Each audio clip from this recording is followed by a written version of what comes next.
Washington, D.C. had always been a city of symbols: the marble columns, the sweeping lawns, the grand halls of the White House, each element a carefully constructed narrative of authority, continuity, and influence. Yet even in this city of monuments, one secret lay buried beneath the public gaze, quietly reshaping the way power itself could be perceived. It began with whispers, contractors moving behind, temporary screens, trucks delivering crates of polished wood, chandeliers, and marble. Staffers puzzled over unexplained permits and blueprints that seemed to vanish as quickly as they appeared.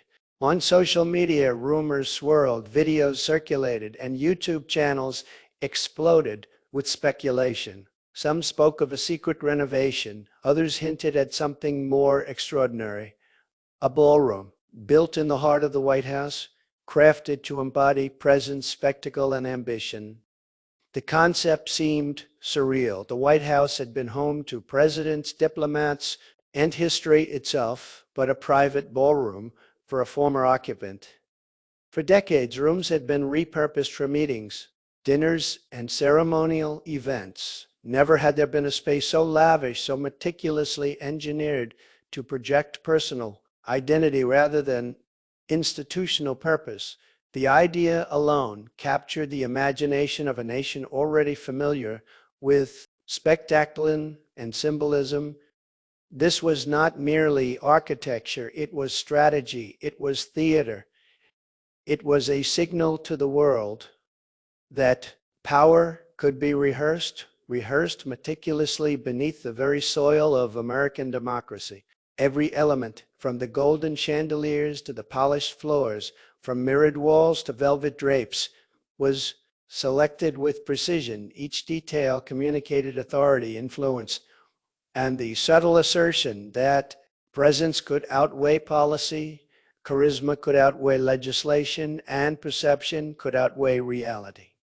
The ballroom was more than a room. It was an instrument of control, a laboratory of narrative, a stage for performance. The foundations beneath the rose garden, the first signs appeared quietly, almost reverently, beneath the Washington morning haze. For months, the White House grounds had been unusually busy, contractors moving under the veil of early dawn, trucks unloading steel frameworks behind temporary screens, and whispers among staffers about structural reinforcement. The press releases spoke of routine maintenance, but anyone watching closely could sense a hidden pulse beneath the surface, a heartbeat of something far grander and far stranger.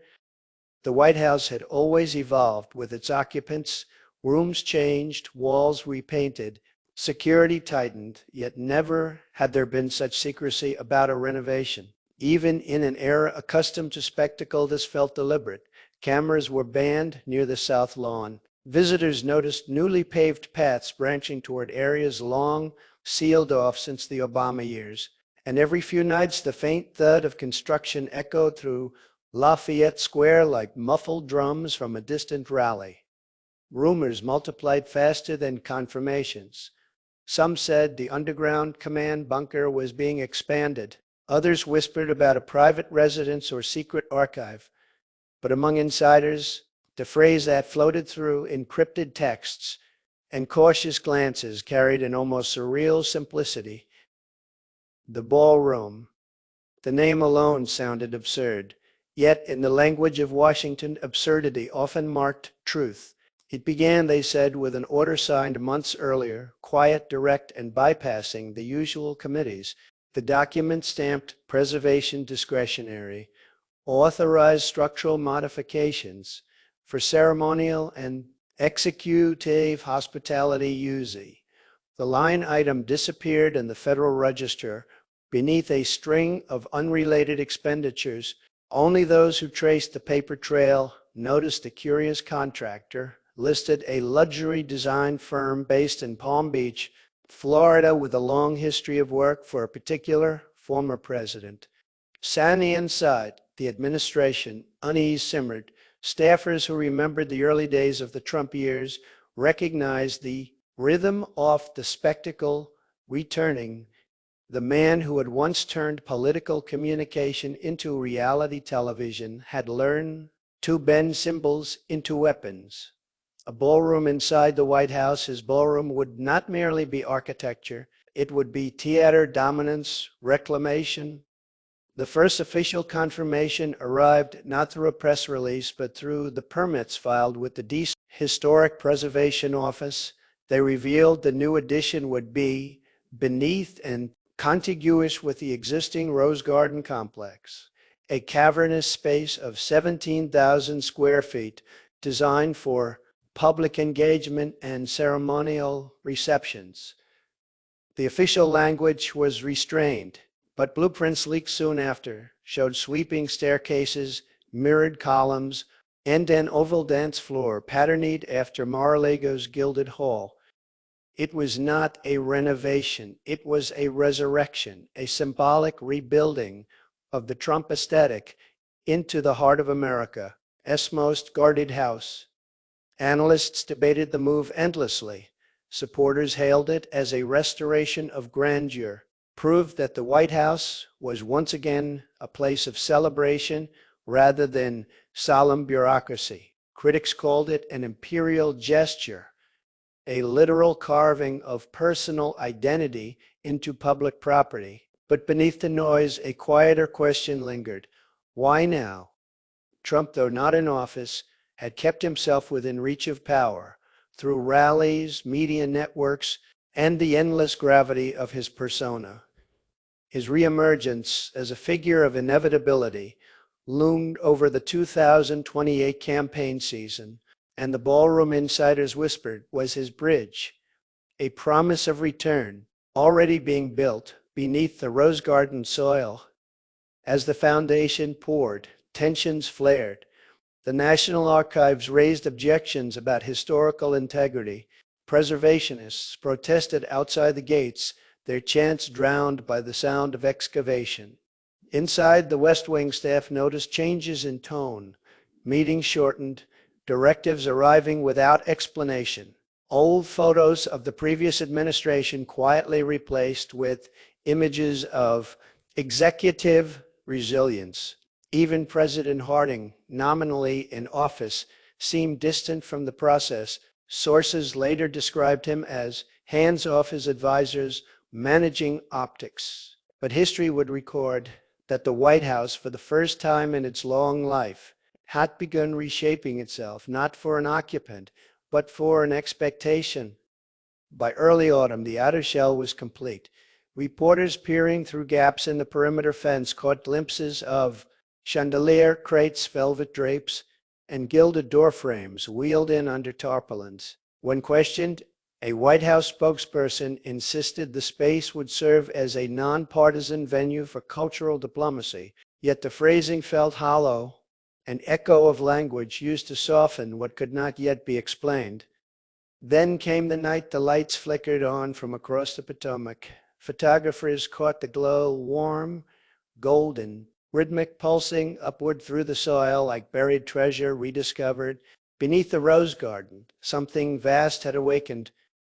The White House Ballroom was real, and its unveiling, whispered aids, was only the beginning. Because the ballroom was not merely a construction, it was a signal, one that reached beyond Washington, beyond America, into every capital where power was watched like weather. As the city slept, a new rhythm began, one not of governance, but of spectacle. The ballroom story was no longer rumor. It was prophecy in marble and gold. And with it, the White House, the very symbol of American restraint, had been transformed into a stage, awaiting its performance. The next chapter would not be about the construction of the ballroom. It would be about what and who it was built for. The ballroom was complete before anyone officially saw it. Its existence, once whispered, became impossible to ignore. The golden glow that spilled through the temporary screens across the South Lawn hinted at a space of monumental scale, careful, obsessive design. Every detail suggested more than ceremonial function. Every gilded column, every mirrored wall, and every polished floorboard seemed to reflect a single purpose, not hospitality, not diplomacy, but the precise choreography of presence. Inside, the air smelled faintly of new wood, varnish, and a hint of citrus polish, a fragrance chosen, insiders later revealed, to evoke both power and comfort. The grand staircase curved upward from the main floor, in a gentle arc, mirroring the style of Mar-a-Lago, but rendered on a scale that would impress anyone who had ever questioned the authority of the White House. The chandeliers hung like inverted constellations, reflecting light across a floor patterned in geometric precision. Every element had been cataloged, measured, and double-checked for symbolic resonance. The space was ready. Now the occupant had to be too.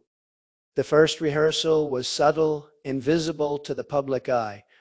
Staffers noticed the overnight arrivals of private security teams, some in nondescript black vehicles, others in SUVs that seemed to vanish before dawn. A small entourage moved inside the ballroom under cover of darkness, testing acoustics, measuring angles, adjusting the placement of furniture and fixtures. Nothing official was ever acknowledged. Cameras were strictly prohibited. Visitors were told the renovations were incomplete. Yet the whispers grew. Photographs leaked by contractors surfaced on social media, blurry and heavily filtered, showing a vast hall with glinting surfaces and the unmistakable imprint of personal taste. One observer described it as a cathedral of ambition, a phrase that spread across forums, news commentaries like wildfire. Political analysts began to speculate about the purpose of the ballroom. Some claimed it was meant for rallies, an indoor stage for future appearances. Others suggested it was a place to host foreign dignitaries, projecting influence and style simultaneously. But insiders understood the truth. The space was designed for a singular performance, not a policy announcement, not a gala, but a calculated return. It was a stage, a ritual ground, a monument to anticipation itself. The rehearsal itself was both mundane and extraordinary. Staffers reported moving chairs in precise alignments, testing the bounce of the floor beneath high heels and polished shoes, adjusting lighting for every conceivable angle of camera capture. Sound engineers calibrated microphones, hidden speakers to amplify applause while muting undesirable echoes. The ballroom was not just a room. It was an instrument fine-tuned to amplify presence, authority, and spectacle. Outside, the political climate responded unconsciously. Stories began circulating that Trump had requested a private tour of the ballroom. News outlets speculated on the significance. Was this preparation for a new political campaign, a symbolic assertion of dominance, or simply an indulgence of vanity? Each narrative carried weight, influencing public perception even before the first foot had crossed the polished floors. Meanwhile, the media ecosystem, particularly YouTube channels dedicated to White House updates, political intrigue, and Trump coverage, exploded with theory and analysis. Channels posted side-by-side comparisons of aerial views, historical floor plans, and leaked design documents. Some went so far as to create 3D simulations, reconstructing the ballroom with digital precision, overlaying imagined rallies and gatherings. In the minds of viewers, the ballroom became a living entity, a place where history could be rewritten or reinterpreted. Political insiders watched with a mixture of awe and apprehension. The current administration was aware of the underlying message. The White House, normally a symbol of continuity and decorum, was now a canvas for personal legacy. Every hallway leading to the ballroom, every elevator ride, every hallway conversation about structural reinforcements had been measured, curated, and weaponized to communicate a singular narrative.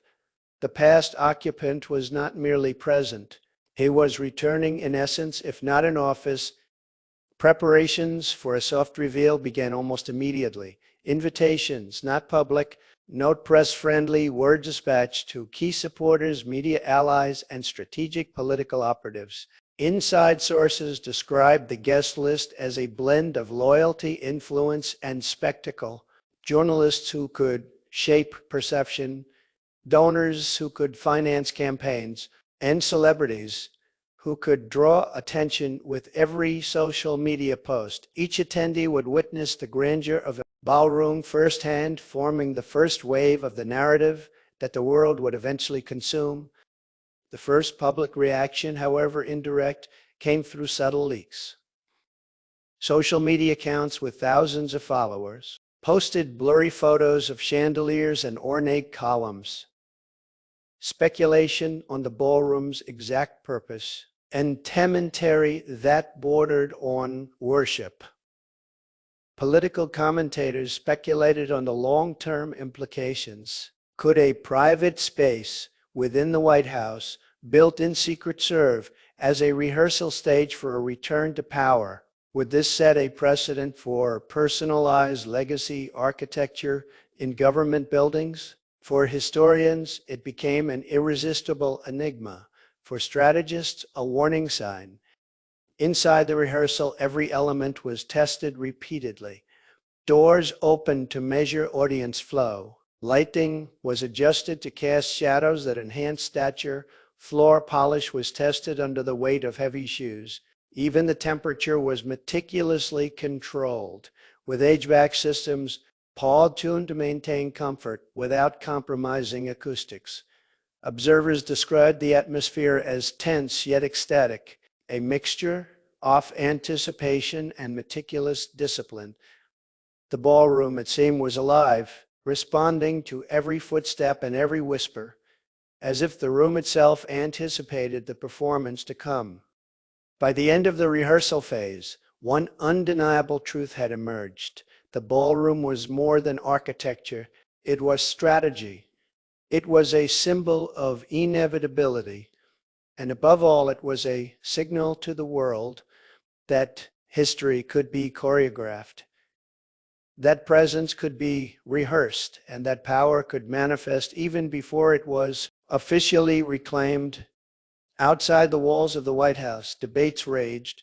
Political analysts, social commentators, and YouTube channels dissected every angle, every structural choice, every leaked image. Conspiracy theories intertwined with fact, rumor merged with observation, and the ballroom became a prism through which the country viewed both power and spectacle. By the time the public would finally glimpse its golden floors, the narrative had already been written in the court of collective imagination. The rehearsal concluded not with celebration, but with silence. Doors closed, lights dimmed, and contractors departed, leaving behind a space poised for its first true performance. The ballroom waited patiently, gleaming beneath the rose garden, embodying the promise of return, the weight of symbolism, and the certainty that history, or at least the perception of it, could be orchestrated. And as the first whispers of dawn fell over Washington, it became clear the White House ballroom was no longer a secret. It had already begun shaping politics, shaping media, shaping thought itself. The day of the first official gathering arrived under a crisp blue sky, a deceptive calm over Washington that belied the tremors running through every corner of the political landscape. Inside the White House, the ballroom waited like a grand predator, polished and gleaming, anticipating the presence it had been designed to showcase. Staffers moved in synchronized precision to hum off hidden air ducts and subtle lighting adjustments, the only audible sign that the space was alive, responsive to preparation. Every element had been rehearsed in isolation. Now it was time for the theater of reality. A guest list was a carefully constructed mosaic of influence and spectacle. Lobbyists with direct lines to key senators, media figures whose reporting could shape national narratives, social media personalities capable of viral amplification, and loyalists whose allegiance was as much to persona as to politics, all were invited. Each entry was log vetted and discreetly documented. The ballroom's doors themselves seemed to demand a certain respect, as if to deny entry to those unworthy of witnessing its first dance. When the guests arrived, the space had transformed. The golden chandeliers hung suspended like celestial bodies over a floor that reflected the incoming light with pristine clarity. Velvet drapes framed floor-to-ceiling windows, subtly controlling the influx of daylight to create an atmosphere both imposing and intimate. The air smelled faintly of polish and fresh flowers, carefully arranged to evoke both elegance and controlled opulence. Every detail was deliberate, each subtle cue designed to command attention and convey authority without uttering a word.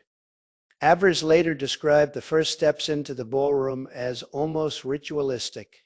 Attendees moved with a mixture of awe and self-conscious deference, aware that they were not merely entering a room, participating in the orchestration of image and power. Photographers were positioned in hidden recesses, capturing reflections from mirrored walls, the glint of polished floors, and the careful choreography of arrival. Said no one could have anticipated that even the lighting would be part of the performance, strategically highlighting stature, posture, and presence, turning human subjects into icons of a meticulously staged narrative. The center of the ballroom, the dance floor remained empty, waiting for its first occupant. And then, as if summoned by gravity itself, the figure appeared, Trump, larger than life in presence, note in literal scale, entered with deliberate precision. Every movement had been rehearsed, the first steps echoing faintly across the polished floor, the click of shoes a metronome to which the room seemed to pulse. The space responded instantly. Lights softened, reflections aligned, and the acoustics amplified a subtle aura of dominance, transforming movement into ceremony.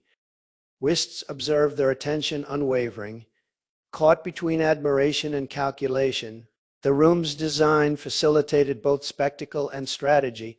Elevated platforms allowed photographers to capture optimal angles. Mirrored walls multiplied perspectives, turning a single presence into 1,000. Acoustics amplified the faintest whispers of applause and softened unintended noise. The ballroom was not merely a venue. It was an instrument calibrated to magnify impact on architectural megaphone for persona. A first moments were ceremonial, almost rehearsed, yet entirely real. Movement across the floor conveyed not frivolity, but intention, a silent assertion of control.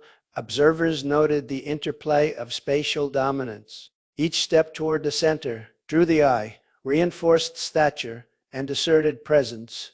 The chandeliered ceiling reflected every motion, every gesture magnified into 1,000 angles, producing a visual symphony of symbolism and power.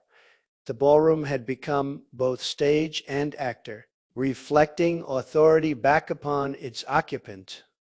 Outside, the world waited, only partially aware of the spectacle unfolding behind the doors. 11. Outside, the world waited, only partially aware of the spectacle unfolding behind the doors. News outlets, social media accounts, and YouTube channels tracked every subtle leak, every photograph, every whispered report of movement within the Rose Garden's subterranean expansion. Speculation ran wild. Some framed it as political theater, others as a calculated rehearsal for the future. Still others as an architectural metaphor for legacy. In every analysis, one theme emerged. The ballroom had rewritten the rules of presence, showing how space itself could be weaponized to communicate power. The dance for it was more than movement, more than ceremony, continued with a deliberate rhythm. Observers remarked on the symbolism inherent in every gesture. Proximity to windows suggested transparency. Distance from mirrored walls signified self-awareness. Steps across polished floors implied mastery over both space and perception. It was a performance of authority, choreographed to influence both those present, those imagining the scene from afar. The room had become a narrative engine, a space in which reality and perception were indistinguishable. By the end of the gathering, several truths were undeniable. The ballroom was more than architecture, more than opulence, more than a symbol of personal ambition. It was an active agent in the construction of narrative, a tool capable of amplifying presence and shaping perception. Before a single word had been spoken, for guests, the experience was transformative. Even those skeptical of the occupant could not escape the subtle influence of design, lighting, and spatial dynamics. Every participant left with a story. Every observer outside the walls reconstructed reality in alignment with what had been silently demonstrated. And yet, for all its grandeur and precision, the first dance revealed something subtler still. The ballroom had been built for spectacle, but it had also become a laboratory for influence. Observers noted interactions, gestures, and spatial relationships that might later inform political decisions, social media strategies, and campaign narratives. It was a testing ground, a controlled environment in which image and reality merged, producing outcomes before they formally existed. By the time the doors closed, the world had already begun to feel the impact. Leaks, photos, and descriptions spread across media platforms, shaping perception and anticipation alike. Political analysts debated implications, cultural commentators framed narratives, and YouTube channels dissected every angle. The ballroom was no longer secret, and yet it remained more than public. It had become myth, legend, and instrument, a space capable of bending attention and framing history. As night fell over the White House grounds, the ballroom lay in quiet splendor, reflecting the last rays of the sun and the soft glow of interior lights. The first dance had been performed, and in its wake the world had glimpsed not just a room but a manifestation of intent, a symbol of calculated return. The space, observers agreed, would continue to shape political, social, and media dynamics, amplifying persona and narrative in ways that no speech or announcement could achieve alone. And in the silence that followed, the most powerful realization emerged. The ballroom was only the beginning. Its golden floors, mirrored walls, and celestial chandeliers were the prologue to a story that had only just begun. A story in which presence, perception, and performance would merge, rewriting the rules of influence in the nation's most iconic building. A ballroom's impact extended far beyond polished floors and mirrored walls. What began as a private performance became a catalyst, radiating influence across political corridors, media networks, and international capitals. Even before the first guests had departed,